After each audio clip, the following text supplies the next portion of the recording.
chaque peuple détermine sa voie à suivre.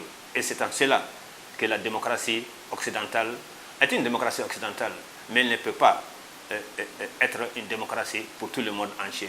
Elle ne s'adapte ni au monde asiatique, ni au monde africain. Et le résultat est là. En Afrique, lorsque la démocratie occidentale a été imposée aux pays africains, le cas le plus patent, les pays d'Afrique de l'Ouest en 1991, qu'est-ce que ça a créé?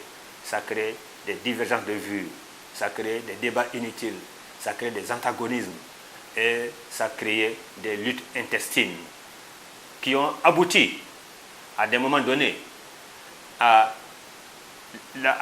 empêcher les peuples d'évoluer, qui ont créé des animosités telles que ça a ébranlé les nations africaines et aujourd'hui encore les pays africains en souffrent.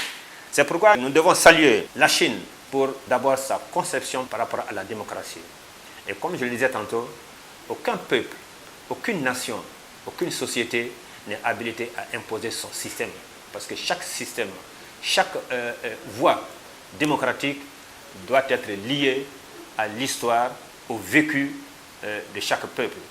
Et la démocratie socialiste à la chinoise est en train de montrer ses preuves par le fait que la Chine est en marche.